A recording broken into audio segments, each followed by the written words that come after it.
Et voici un document étonnant. En cette terre d'islam, malgré la surveillance ou l'intimidation, des milliers d'Algériens délaissent le Coran pour l'évangile, avec des baptêmes, vous allez le voir, souvent spectaculaires. C'est le dossier de cette édition, il est signé Samassoula Mathias Second.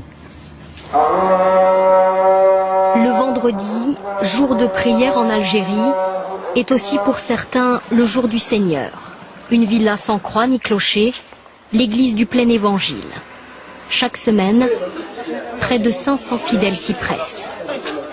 Tous sont des convertis, protestants évangéliques. C'est jour de baptême.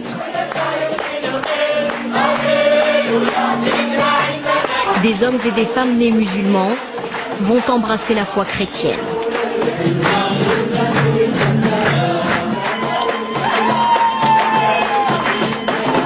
Tous les talents, moi, 80 personnes.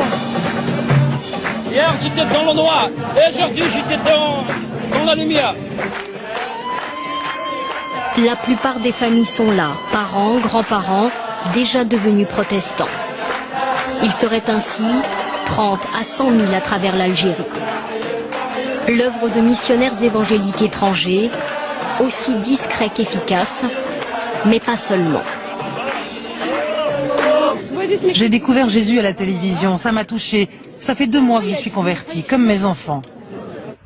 10 chaînes de télévision chrétiennes atteignent ainsi les populations les plus reculées. C'est la force de l'offensive néo-évangélique en Algérie.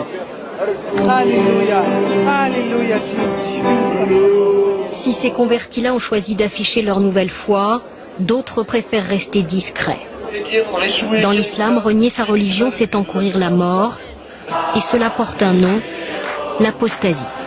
On a tout le temps de mauvais regards sur nous qui sont fixés comme ça. On nous regarde de mauvais œil et bon, le manque de respect, je ne peux pas y aller jusqu'ici. Mais ils sont contre. Pour eux, on a renié la religion et on a oublié complètement nos racines.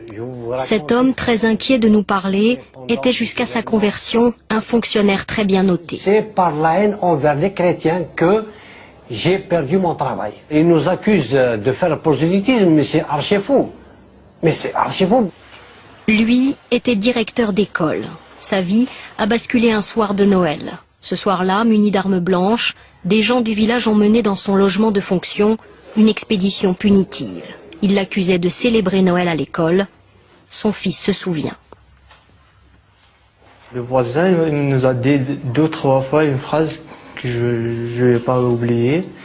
Il a dit ramenez-nous des terroristes et ne ramenez pas des chrétiens ici. Je me suis dit c'est la fin. Avec des armes blanches devant ma porte et moi j'ai mes mains vides. Ils vont arracher la porte puis ils vont nous tuer là-dedans. Moi j'imaginais le pire, j'ai imaginé c'était un bain de sang qui va se passer là-bas. Après 28 ans de carrière, le directeur d'école a été radié de l'éducation nationale. C'est pas moi seulement qui ai été frappé, c'est le christianisme pour c'est-à-dire donner un exemple. Voilà, celui qui est comme celui-là, on va le frapper, on va le mettre dehors. Une telle violence à l'égard des chrétiens reste toutefois rare, surtout en Kabylie, où le phénomène est le plus ancien.